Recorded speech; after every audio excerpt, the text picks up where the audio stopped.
Everything prior to this point has been preparing the model to use for quantity takeoff. Now we're going to start using an application which is called Assemble Desktop. This application hasn't even been released yet, so we're using pre-release software. So everything should work. It's been working for me, so hopefully it will continue to work in the lab. To start Assemble Desktop, go to the Start button, and then go to Assemble. They're calling it E-Takeoff Bridge.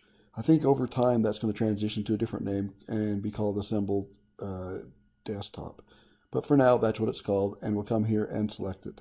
Or if you see it on the desktop, it'll be an icon like this one down here, this kind of triangle with a circle in the middle with the three colors. We'll go ahead and start that, and first thing we need to do is to connect to our project. So I'm going to come here and say connect to Assemble Site. Now when it does that, it wants the URL.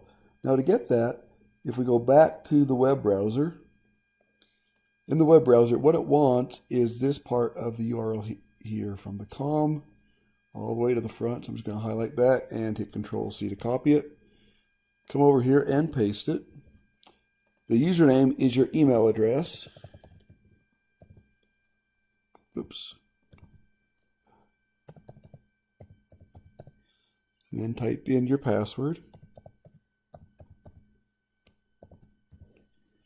And then hit login. Once you're logged in, go ahead and click OK. Now up here we can go select which project we want to do. I'm going to do this Office 3 aligned KM. Yours will be something called like Office 3 and then your name right there. So go ahead and click on that. Once you do that, it'll then pull up the views that you created. Remember how we created views on the website? So right here's like that floors one that we made, then structure, and then walls one. I'm going to go ahead and just do the walls one for right now. So click on that. And now it's going to talk to Assemble and load the data set down for that.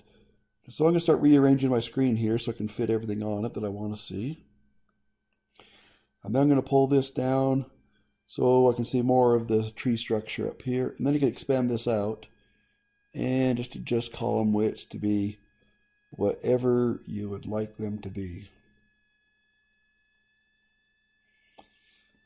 Okay, so this is coming from the architecture model. And so let's see. We're only going to worry about doing the interior walls. So anything that has EFS, brick, things like that, we're not going to bother with. And so we will come down here. And let's see, here's one that's a 6-inch stud, chipboard both sides. So we're going to expand that out. And then we'll go to the very first one, and it'll show us where it is in the model at the bottom. But then I'm going to come over on this side. I'm going to right click and say show the properties of the selected. And now it starts showing me all the different properties that are available. So the ones that we want to send over to Bridge are things like we want the type name, the type mark, and the level. Remember, those are fields that we added, so they make sure that they show up here. And then I want the height and the length of that segment. Oh, darn it. I let off the control key, and that's why the unselection happened.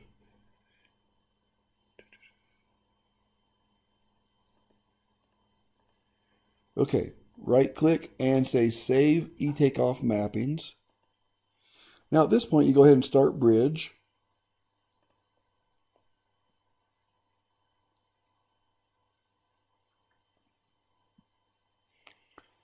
And then I'll get this kind of set over here. And then I'm just going to go ahead and make a new bridge. So click on New. And I'm going to give it a name. So I'm going to call this Final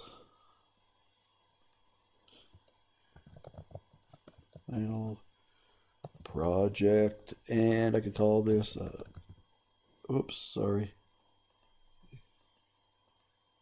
Let's put something like architecture, so I know it's coming from the architectural model. You can leave this on standard if you want, or you can create a new history catalog. This is user specific, so standard should probably be okay. Now for the first time, I'm going to add a new estimate, and I'm going to call this Final Office 3, and then put my initials behind it. And we're going to dump all of the takeoff into the same estimate. So make a name that you like that you can use for any of the estimates that we're going to do on Office 3. Click OK. Now make sure it says the takeoff source is assemble. And then I go and select the project that I want to have the information come from. So I'm going to select the Office 3 Align KM and click OK. It now opens up my database. And again, for everything but concrete, we're going to do the takeoff under item. And so I'm going to expand out my finishes, expand out my chipboard systems.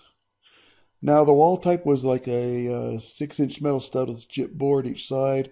So I'm going to go find that down. Okay, looks like it's right here. Okay, so now I'm going to come back here and I'm going to take this one item or object, bring it over here and just drop it to where I want it to go.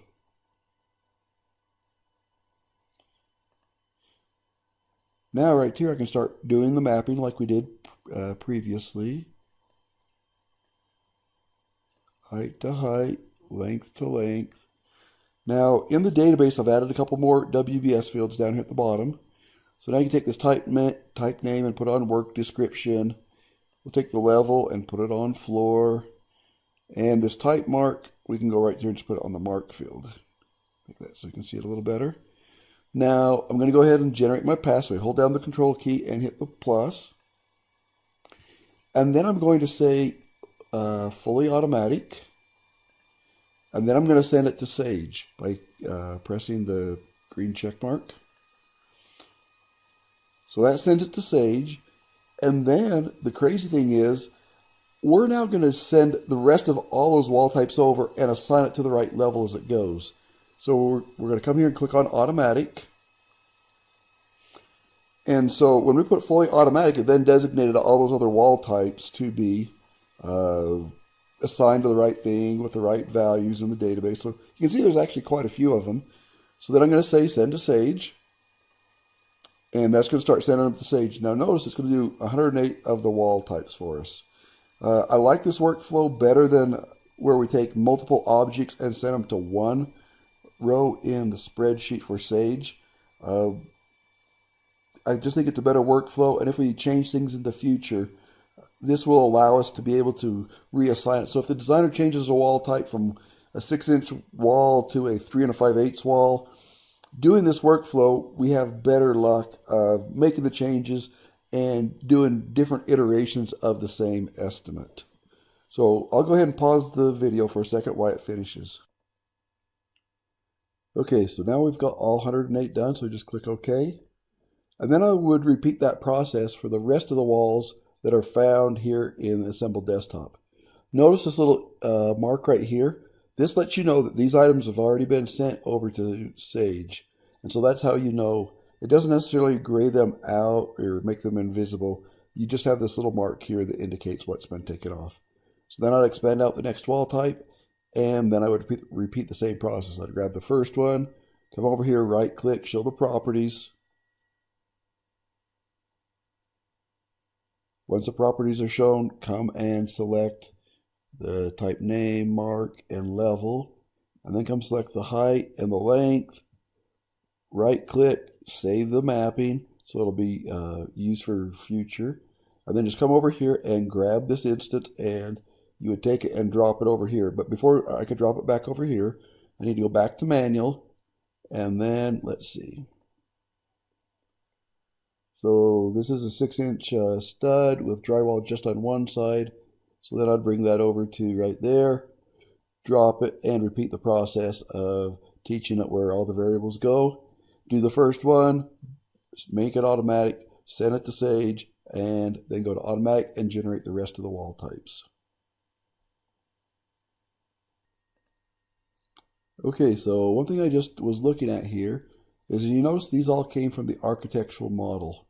Now there's also that architectural TI model, and so it looks like I'll need to go back into Assemble on the website, create one more view, and call it like Walls Architectural TI, and again just select level, type mark, and type name, and create that view so that I can use it here from Assemble Desktop.